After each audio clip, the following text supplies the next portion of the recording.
Odette's discovery of the books marked the beginning of the true descent into horror. While cleaning the house one afternoon, she stumbled upon the volumes and notes I had brought back from Lovecraft's room.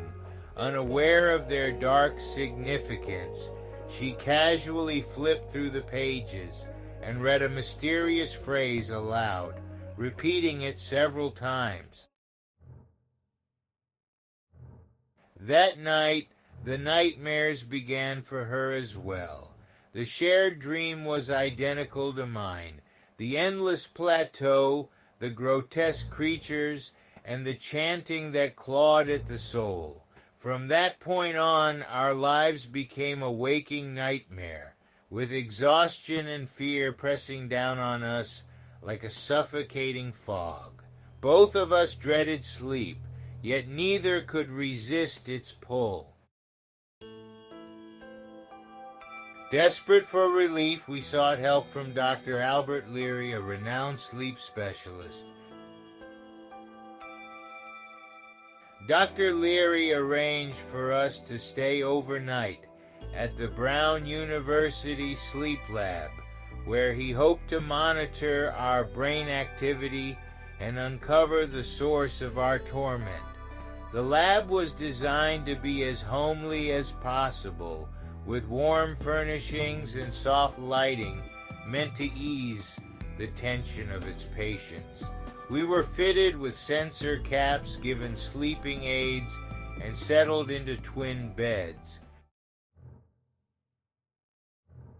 At first the dream was harmless, a memory of my childhood, riding a pony on a sunny day, but soon darkness crept in, swallowing the light and twisting the landscape into that infernal plateau.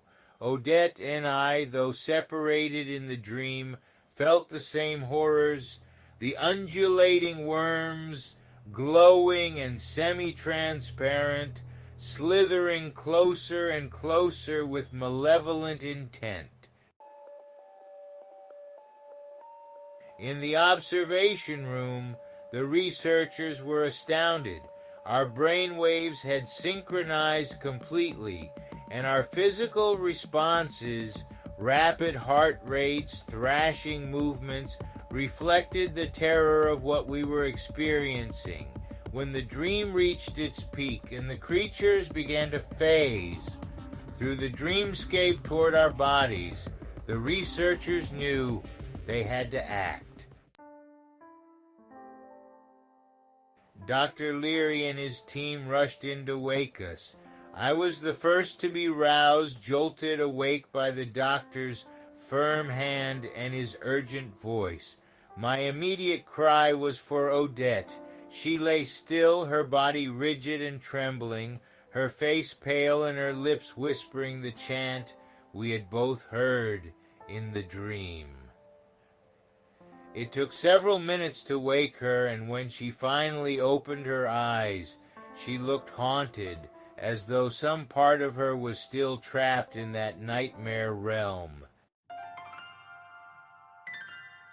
By dawn, we sat together in our living room, accompanied by Dr. Leary, who was poring over the notes and books. His conclusion: there were three possibilities. 1, this was a case of shared hysteria brought on by the book's dark themes and our own imaginations. 2, the creatures described in the text might have some basis in reality, though the supernatural elements were exaggerated. And 3, the most chilling of all, that the writings were true, and we had unknowingly opened a door to something far beyond human comprehension. This was no mere case of disturbed sleep. Something had followed us from that plateau, and it wasn't going to let us go.